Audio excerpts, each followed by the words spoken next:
You finally did a sketch that doesn't look like a potato. You're ready to color it. But wait, there's so many colors. I don't know what to pick, Papa. Don't worry, little babies. In this video, I'll give you my simple 4-step coloring process and how I pick sexy looking colors that will make your characters look juicy. And I don't want to hear no comments, oh, this ain't how color and light works. Listen to me, I have almost 2,000 digital paintings on Instagram, and to this day, I still don't know what the fuck is color theory. All these diagrams and complicated terms.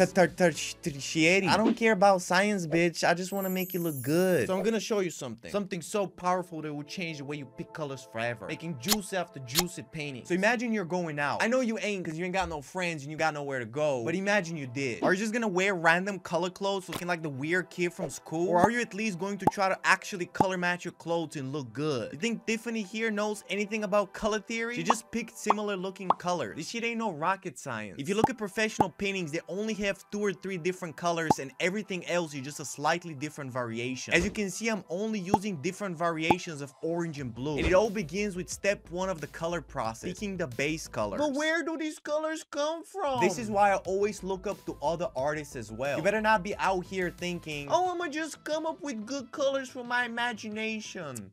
And since my favorite artist is Sam Does Art, I'm using his work. I'm not fangirling. You are. But you see, there's a lot of different colors in the skin. So what you want to do is a special painting technique that I call the old man stare, where you look like an old perv who's hitting on girls at the beach. So I'm squinting and I'm looking at a general color of the skin to start with, this saturated darker orange. And I do the same for the background, but I just go for a more saturated color than the one in the reference, just how I did with the face. This is how I end up with the 2 main colors, orange and blue. Now you want to make sure that all of the rest of the colors is going to match these 2 colors. And to understand my color matching secrets, instead of the color cube, I'll be using these 3 magic sliders called HSB, playing around with them like a DJ. So here's my process. For the hair, I select the color of the skin, then darken it using the bottom slider, and every time I darken the color, I also make it a bit more saturated and slightly more towards the red, because brown is just darker orange. Then I pick the color of the background, same thing with the sliders, and I get the color of the jacket. Well, you see some parts of the jacket are white. It's not just light hitting it, it's literally a different material. But if you just paint it with white, that shit looks fucking horrible. So instead, you just want to select the color you already have, make it brighter, make it less saturated, so even though I'm using this blue color, it looks white and the colors match. And in this step, I want to use as little colors as possible. Remember, you don't want to be the weird kid. That's why for the iris and the eyelashes, I'm using the same color as the hair. And since the eyeballs, earphones, and the teeth are white, I can just use the same color, but because it's too intense, you can just lower the opacity of the layer. That way you allow the color of the skin to mix with the color of the headphones, making a new color that matches perfectly. And finally, for the lips, I select the normal skin color, just make it more saturated and slightly more red, and you have juicy lips. I start by picking colors I already have and then move around the slider. That's my secret for color matching.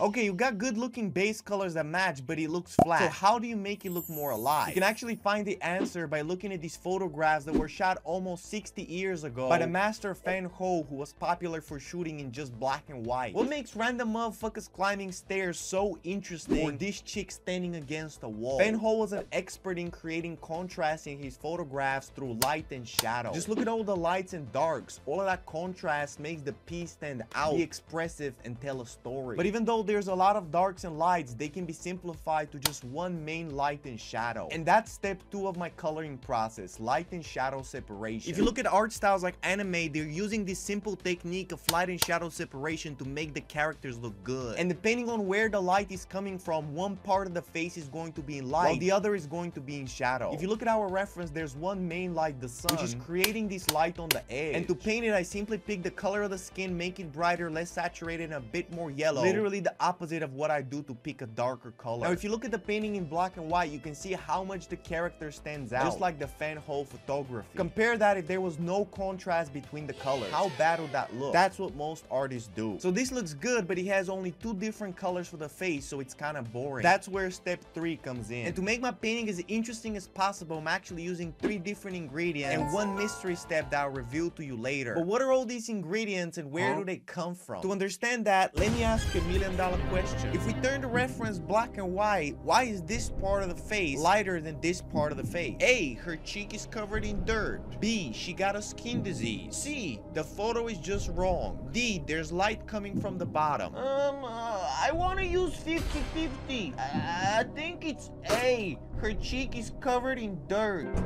Poor baby angel. This part of the face is lighter because the main light source is creating this light on the edge, but also hitting the whole environment around her, so the light is bouncing back and lighting the side. So even though both parts are in shadow, this part in here is a darker shadow. And when I see that in the reference, I painted more exaggerated, making the color even brighter and more saturated, creating more contrast and making it look even better than the reference. And if you see, Sam Does Arts has done the same exact thing. He knows. These are the first two of the three ingredients: darker shadows and reflected light. Okay, you lost the $1 million question. Let's do a redemption question for a cookie. Why does the hair in the reference look brown, but yet when we color pick it, it's actually blue? What is this sorcery? I want to call a friend. Papa, why does this happen? Well, my child, it's because of the blue sky above her, so the blue light mixes with the brown color of the hair, creating this new color. Yeah, the sky had its own color and light. Who knew? Thank you, Papa. But look at what's interesting. If I was pressing hard while using this blue color, it would make her look like a Smurf. So instead, I'm pressing very lightly, and that way the blue color is mixing with the skin color below, which gives you this new looking color of the skin.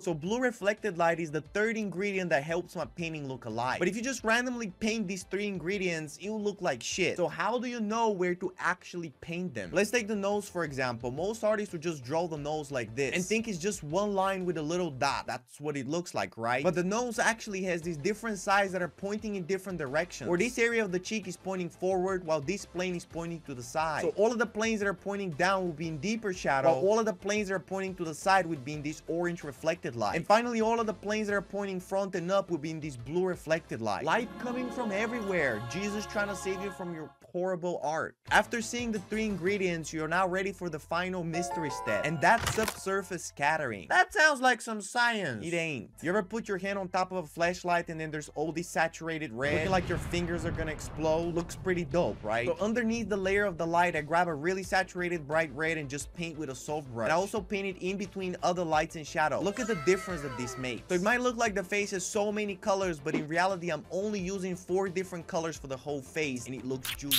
Take that, complex color theory. Now that I have all of the colors that I need, I can unleash the full potential of my OCD. Everything we've done so far in the painting is like the low resolution, and the final step is like making the image high res. But if you try to have high res from the motherfucking start, you fall flat on your face. Think about painting a sculpture. You start with one big piece and then you keep going smaller and more detailed. You can't just take one flat piece of wood and just draw some eyelashes and highlights. Yeah, I think it's ready. So in step 4, I'm painting details to the background, the hair, and the features, and that's called rendering. And here's how I do it. For the background, I'm painting these abstract shapes using colors from the face so the colors match. Remember how Tiffany does it. For the hair, I'm adding smaller brush strokes with a tiny brush using both the light color and the subsurface scattering color. And the key is to be confident and not draw these wobbly lines looking like your character had an electric shock. For the highlights of the eye, you always want to put a saturated color first and then a desaturated bright color on top, basically faking subsurface scattering just because it's cool. I also like adding a red dot in the iris and then deleting the bottom part of it.